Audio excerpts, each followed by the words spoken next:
selama 20 tahun tuh kami seperti itulah hidupnya di sini. Kalau kayak kami yang tidak ada tempat tidur ya bentang tikar di bawah ya tidur sudah. Besoknya kalau buka tikernya itu basah semua di bawahnya.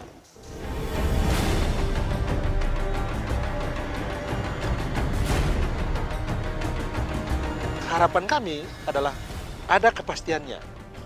Cuma keharapan ini ketika kami sampaikan ke pemerintah provinsi misalnya, pemerintah provinsi mengatakan bahwa oh, kami ini provinsi yang miskin, kami harus urus lagi saudara-saudara yang susah. Ketika kami datang ke pemerintah pusat bilang, kok ada pemerintah provinsi di sana? Kalau beban bagi kita pasti ada. Tapi saya kira ini pemerintah pusat juga banyak mendukung untuk mensejahterakan teman-teman atau saudara kita yang ex-tim-tim atau kita bilang warga baru yang ada di sini.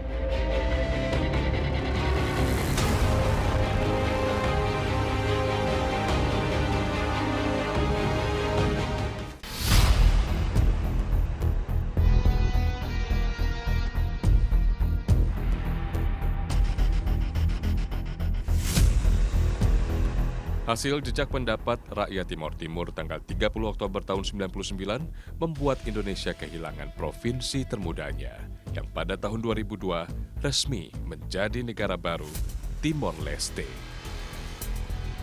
Ratusan ribu penduduk Timor Timur yang pro-NKRI terpaksa hengkang dari tanah kelahirannya.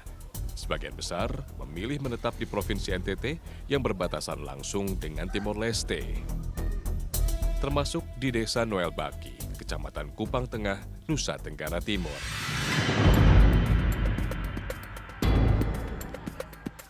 Rasa cinta terhadap Indonesia membuat eks-pengungsi Timor Timur bertahan di Desa Noel Baki. Mereka bermukim di lokasi bekas pabrik pengolahan kulit sapi yang kini tak terpakai. Hidup jelas tak mudah, apalagi tak ada sumber penghasilan yang tetap. Mereka bekerja serabutan dengan menjadi buruh. Puluhan tahun mereka diabaikan, terlupakan, tanpa sentuhan pembangunan dan perhatian pemerintah. Pejabat mungkin pernah datang ke sini, Ibu sampaikan gitu? Di sini ada sih, tapi yang datang, tapi daftar habis mereka, kita juga tidak tahu mereka dari mana, tapi mereka daftar, habis mereka hilang begitu, tidak ada. Daftar untuk apa? Untuk dapat bantuan kan? Ya, dapat bantuan, kadang-kadang daftar anak-anak, nama anak-anak, tapi selanjutnya tidak ada kabar, itu hilang begitu saja.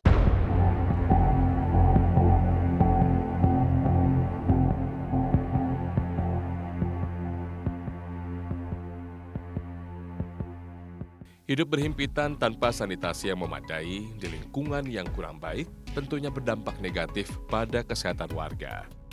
Sementara untuk berobat ke dokter, mereka tak punya biaya. Tak aneh jika menderita sakit, warga eks-pengungsi Timor Timur hanya berdiam diri saja di rumah. Untungnya masih ada kepedulian dari petugas kesehatan Puskesmas Tarus, Kecamatan Kupang Tengah, yang bersedia menjemput 2 orang pasien untuk dirawat.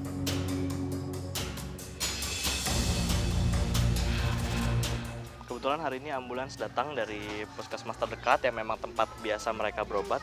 Hari ini ada pasien yang sedang sakit, merasa tersedak bagian dadanya, kemudian terasa sakit. Kemudian ada anak kecil yang memang kaki dan tangannya lemas sampai sekarang, sudah berhari-hari, badannya demam. Kita akan ikut mereka ke puskesmas.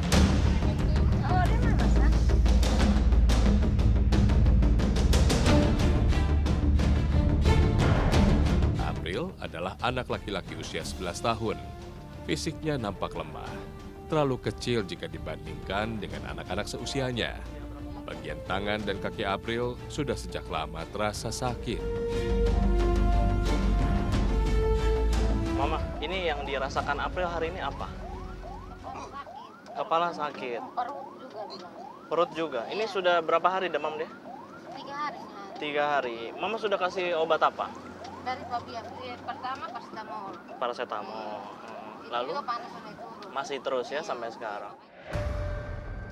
Sang ibu Delvina nampak cemas melihat kondisi April. Andai saja ia memiliki uang berlebih, sudah sejak lama April ia bawa ke rumah sakit untuk mendapat perawatan.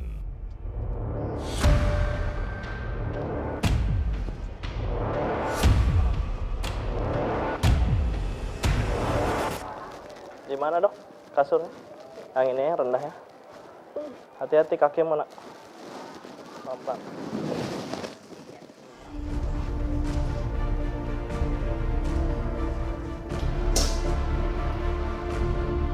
Dokter kemudian memeriksa April yang sudah 3 hari ini demam tinggi.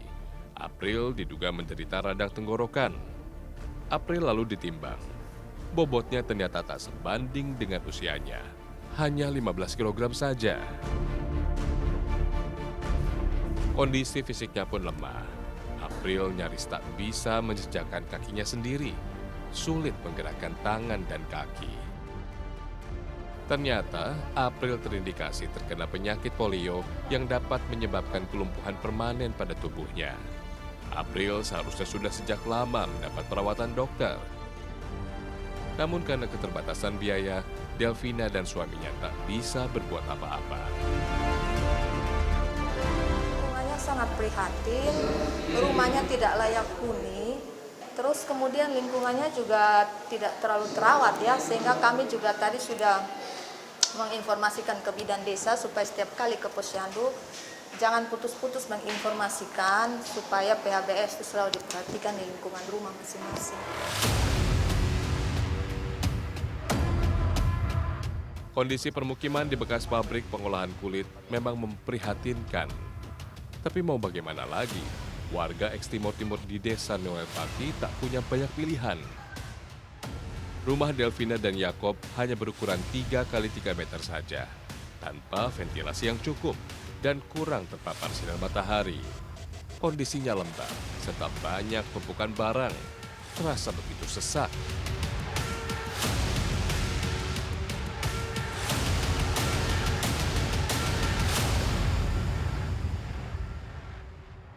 Pak, ini kan tadi kita lihat ada dapat rujukan seharusnya ya. Tapi tidak jadi karena Bapak belum punya kartu BPJS, belum punya KIS itu. Kira-kira kapan mau Bapak urus itu? Saya cari uang sedikit, nanti saya dapat baru saya urus. Memang di pendataan sebelumnya kan warga beberapa sudah ada yang punya. Kenapa Bapak bisa belum ada? Apa belum data atau? Sudah. Belum keluar. Sudah berapa lama di data? 1 tahun? Belum tanya lagi? Belum tanya lagi Pak? Kira-kira kenapa yang lain warga sudah dapat KIS gitu? Pernah tanya ke petugas itu? Belum cek nama, belum keluar. Begitu cek Biasa nama. cek di kantor desa, tapi belum keluar. Sudah pernah cek juga ya?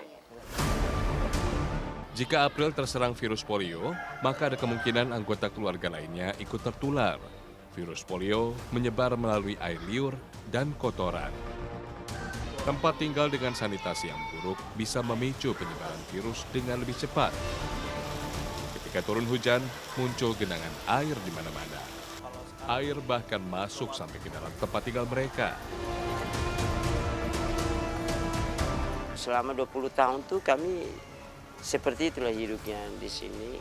Maka banyak yang kami, yang ada teman yang lain punya tempat tidur, ada kamar, kalau ada tempat tidur berarti mereka tidur di atas, tapi di bawah basah juga.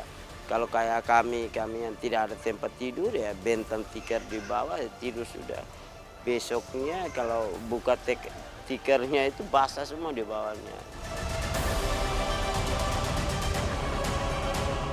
Untuk kebutuhan mandi cuci kakus, warga eks Timur-Timur membangun fasilitas MCK seadanya dengan menggunakan seng dan kayu bekas sebagai penutupnya. Jelas tidak memadai dan kurang higienis. Mereka hanya di sini berarti mereka hanya melakukan Mandi saja, tapi untuk buang air besar mereka tidak di sini. Cuman ini kan saluran pembuangannya atau saluran pembuangan air limbahnya ini tidak memenuhi syarat. Karena keluar di sini ya? Karena keluar di sini. Harusnya kan mereka bikin seperti permanen, ada selokan itu. Jadi airnya tetap harus mengalir. Kalau ini kan airnya tertampung, bisa membuat mereka sakit karena ada jentik-jentik nyamuk bisa ini di sini. Kami kemudian mengecek sumber air bersih yang digunakan warga.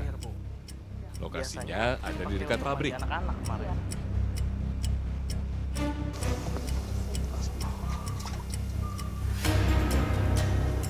Ada bau kah?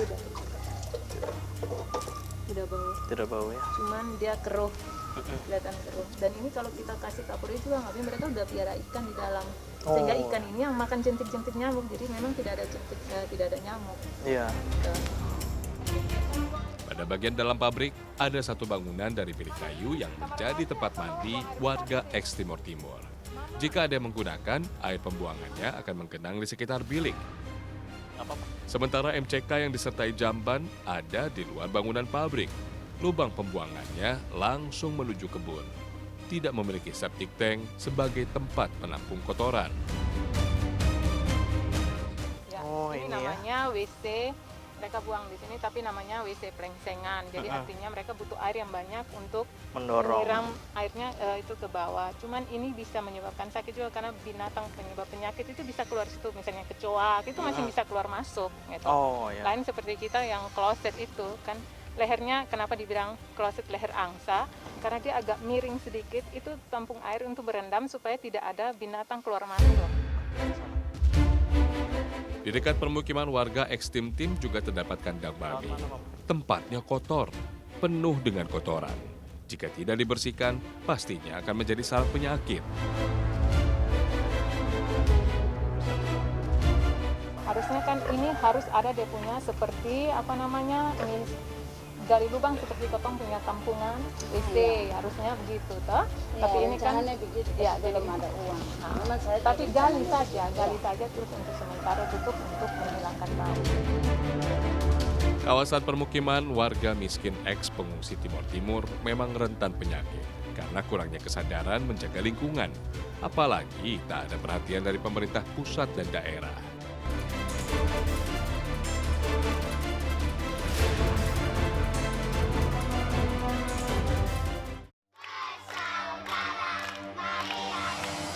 Mungkin ini bagi kita hanya camilan sederhana, susu yang tidak setiap hari kita minum, tapi karena sesederhana itulah kita akhirnya sering luput untuk mengkonsumsi gizi yang ada sekitar kita.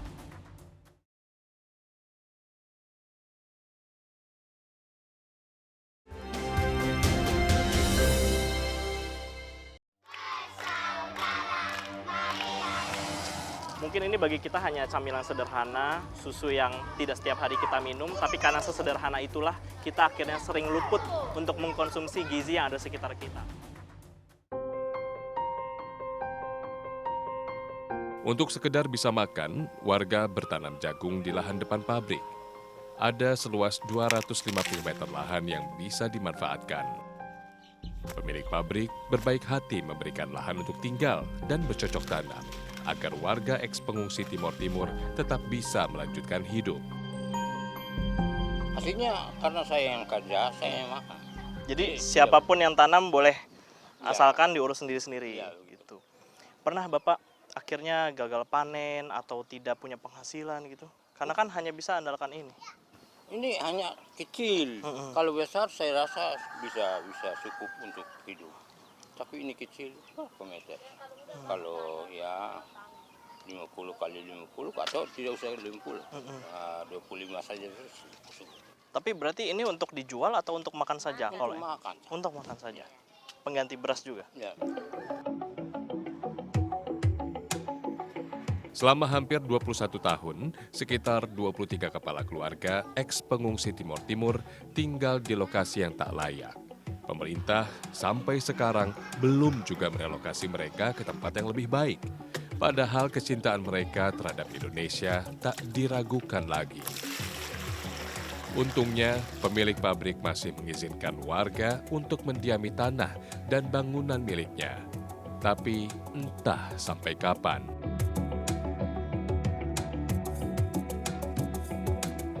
Jagung hasil panen langsung kami rebus. Lumayan, bisa untuk memenuhi kebutuhan makan siang bersama-sama.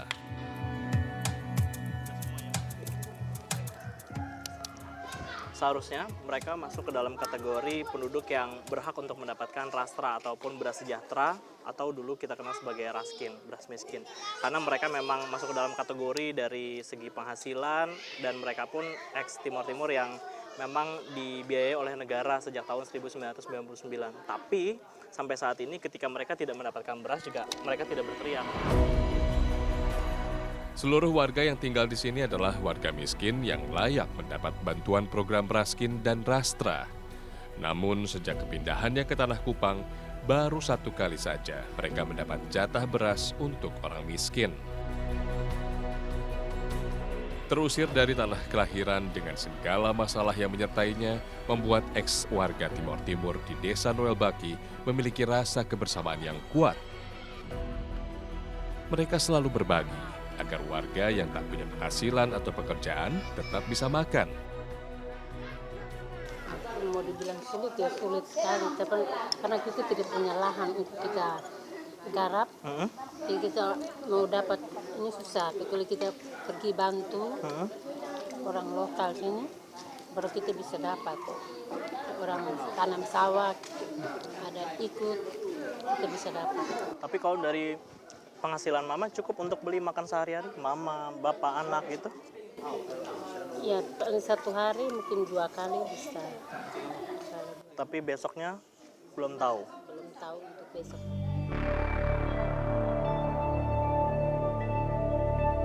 Meski hidup dalam ketidakpastian, selama lebih dari 2 dekade, mereka tak pernah menyesal memilih Indonesia sebagai tanah airnya. Mereka percaya, kelak di kemudian hari, Indonesia akan membalas cinta mereka.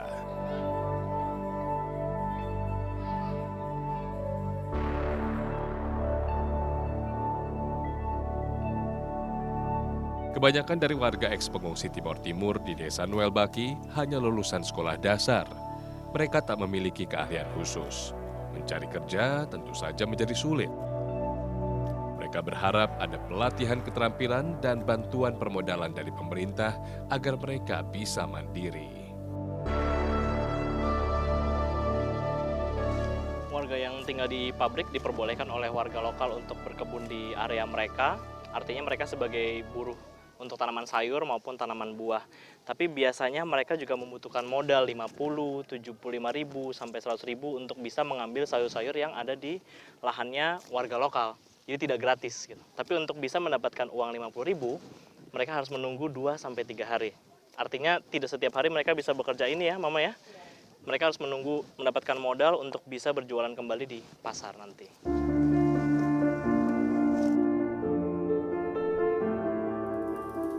Kaum perempuan membantu perekonomian keluarga dengan berjualan sayuran, terutama kangkung. Mereka membeli kangkung langsung dari kebun milik warga setempat. 1 bedeng hasilnya bisa mencapai 15 sampai 30 kg kangkung. Mereka membayar Rp50.000. Namun pembibitan dan perawatannya ditanggung sendiri. Dari semua yang Mama pengen beli, apa sih yang paling sulit buat Mama beli sekarang ini? Ini rumah. Rumah? Rumah dengan lahan untuk membangun rumah setengah mati. Karena sekarang ini hanya potong-potong sayur untuk beli beras, beli kebutuhan dalam rumah saja. Hanya untuk besok, Iya, besok iya, ya? besok. Kapan kira-kira Mama bisa beli rumah? Ini belum tahu, Pak. Tapi Mama sudah pernah lihat-lihat Iya. harga tanahnya di mana gitu, sudah pernah lihat-lihat? Sudah, tetangga-tetangga sini jual juga. Tapi hanya uangnya tidak ada.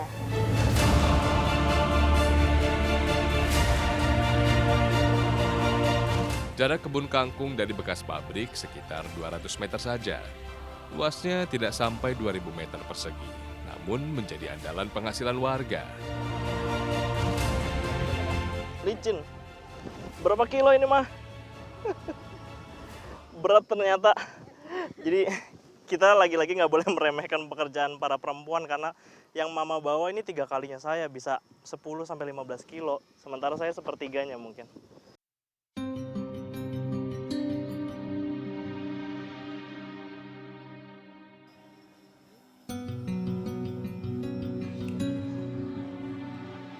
Sebelum dijual ke pasar, kangkung-kangkung dipisah menjadi ikatan-ikatan kecil.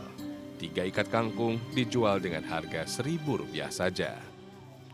Setidaknya dalam waktu 2-3 hari, didapat keuntungan dari menjual kangkung sebesar Rp30.000 per orang. Lumayan.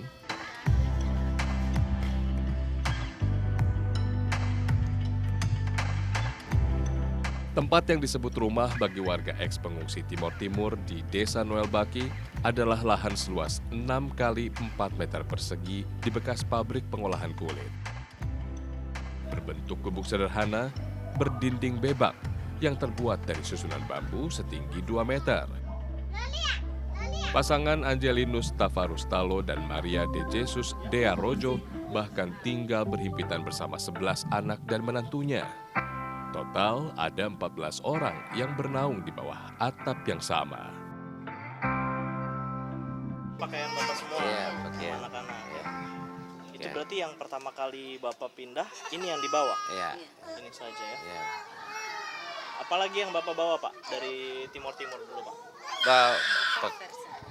Pokok Satu koper ini ya, saja, ya. bersama Mama waktu Ya. itu. Sudah ada berapa anak yang dibawa ketika itu? 2 orang Dua, saudara pertama. Augusto sama Azwar. Azwar pertama. 10 orang lahir di sini, Bu. Ya, Kita lihat ruangan lainnya ada lagi. ada. Tidak memungkinkan bagi setiap keluarga eks-pengungsi Timor Timur untuk menambah atau memperluas rumah. Sementara jumlah anggota keluarga terus saja bertambah. Rata-rata setiap keluarga memiliki lebih dari 4 anak. Bantuan perumahan layak dari pemerintah tentunya sangat mereka harapkan. Ini tempat ibadah juga kah? Ya, tempat doa. Ini kalau barang-barang dari mana? Barang-barang tambahan ini Bapak beli-beli? Beli ya, Kak. Dulu kotong kerja itu beli. Dari hasil kerja Bapak Iya. beli-beli ya? Apa yang belum ada Pak? Yang Bapak mau beli sekarang apa?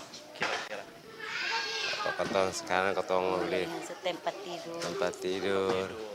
Yang lagi butuh itu ya, Iya. untuk anak-anak. Sejak awal kepindahannya ke Kabupaten Kupang, Angelinus hanya membawa 2 buah koper dan sedikit uang bersama istri dan 2 orang anaknya. Kini ia harus berbagi ruang bahkan dengan anak pertama yang telah menikah. Tidak masuk akal sebenarnya, Angelinus bisa terus bertahan hidup dengan anggota keluarga yang semakin banyak, padahal ia tidak berpenghasilan tetap. Soalnya sebuah anak dong di sini saya. Soalnya dong soal mau pi merantau dong anak tepat kota ikut kotong saya gitu saya. Nah, merantau kotong kalau mau pi kerja luar pi sabu rote itu kok dan saya itu harus pi kalau sendiri bisa pi.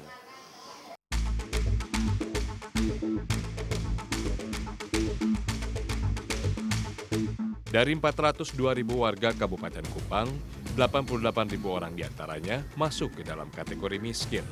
Padahal lokasinya dekat dengan ibu kota provinsi di kota Kupang. Mereka rata-rata sulit mengakses pelayanan kesehatan. Kondisi anak-anak eks-pengungsian Timor Timur bahkan sangat memprihatinkan. Banyak diantaranya yang tak pernah divaksin imunisasi sejak bayi. Imunitasnya menjadi rendah, pertumbuhannya pun terhambat karena kurangnya pasokan gizi. Berat badan maupun tinggi badan tidak ideal. Sungguh memprihatinkan. Kakak, kenapa 2 tahun tidak bawa adik ke posyandu? Mama di mana? Kakak sekolah tidak? Tidak. Berarti kalau mama pisah, kakak bisa bawa adik di posyandu. Kenapa kakak tidak bawa adik di posyandu selama 2 tahun? Kenapa? Tidak tahu tempat posyandu atau bagaimana? Tidak tahu. Nanti kalau ini harus bawa ke posyandu ya, supaya adik bisa dapat vitamin A, dapat imunisasi ya. Nah, kalau Februari sama Agustus itu harus dapat vitamin A. Jadi adik wajib ke posyandu ya.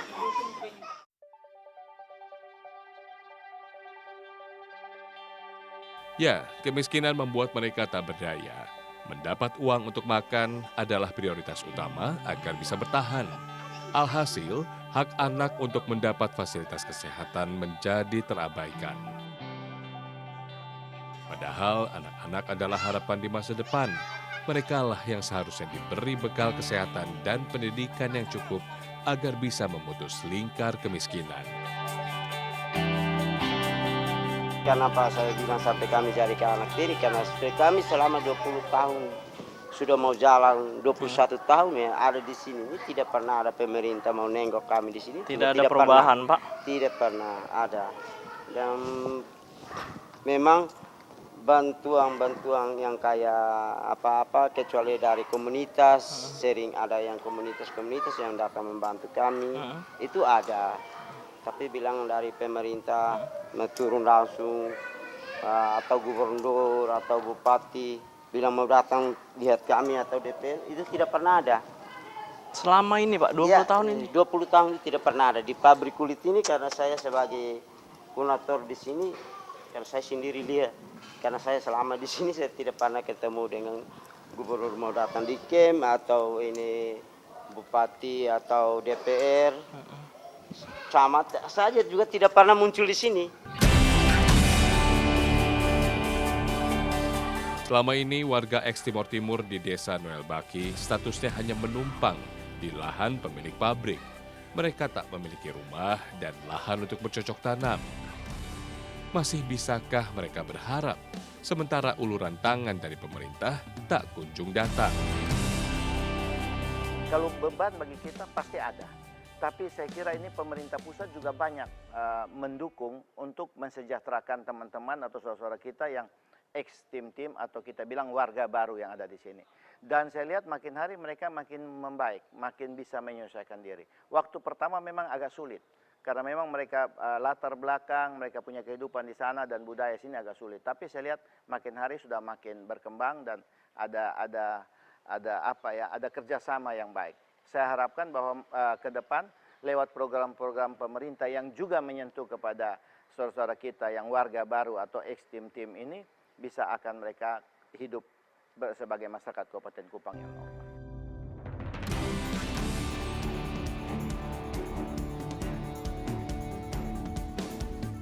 Di malam hari, ada setidaknya satu buah lampu yang menerangi kamar-kamar milik warga.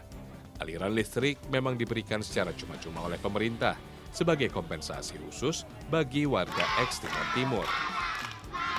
Total ada sekitar 30 anak dari warga di sini.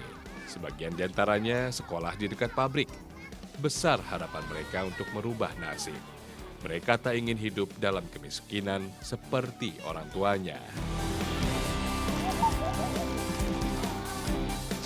Mungkin ini bagi kita hanya camilan sederhana, susu yang tidak setiap hari kita minum, tapi karena sesederhana itulah kita akhirnya sering luput untuk mengkonsumsi gizi yang ada di sekitar kita. Padahal ini sebenarnya mudah diraih oleh kita yang tinggal di perkotaan, tapi mereka yang sebenarnya tinggal di desa dan sulit untuk menjangkau ini sebenarnya mereka punya keinginan yang lebih untuk bisa hidup sehat.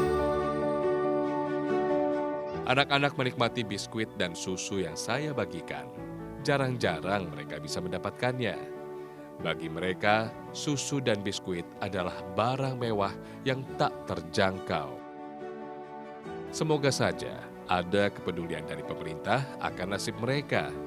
Jangan abaikan hidupnya karena mereka memiliki hak yang sama sebagai warga negara Indonesia.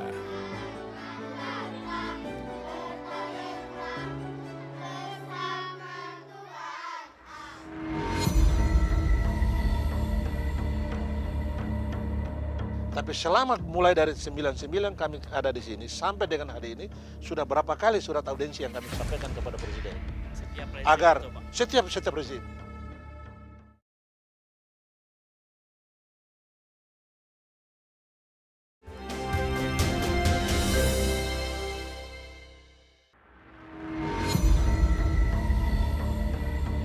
Tapi selama mulai dari 99 kami ada di sini sampai dengan hari ini sudah berapa kali surat audensi yang kami sampaikan kepada Presiden agar setiap rezim.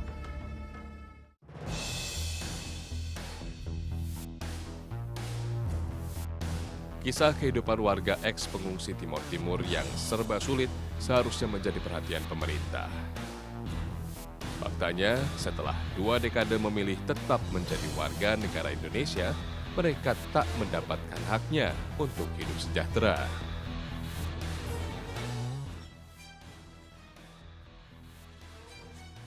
Harapan kami adalah ada kepastiannya. Cuma harapan ini ketika kami ngomong, kami sampaikan ke pemerintah provinsi misalnya, pemerintah provinsi mengatakan bahwa kami ini provinsi yang yang miskin, kami harus urus lagi saudara-saudara yang susah. Atau kemudian nanti dia bilang, oh ini urusan pemerintah pusat, bukan urusan kami. Ketika kami datang ke pemerintah pusat bilang, kok ada pemerintah provinsi di sana. Nah, tapi ada juga yang bilang tidak, ini harus sampai di keputusan itu harus di presiden. Tapi selama mulai dari 99 kami ada di sini sampai dengan hari ini sudah berapa kali surat audiensi yang kami sampaikan kepada presiden agar setiap rezim. Ironis, segala permasalahan yang menimpa ex-warga Timor Timur terombang-ambingkan kebijakan pusat dan daerah. Tak ada yang mau bertanggung jawab atas keberadaan mereka, entah sampai kapan.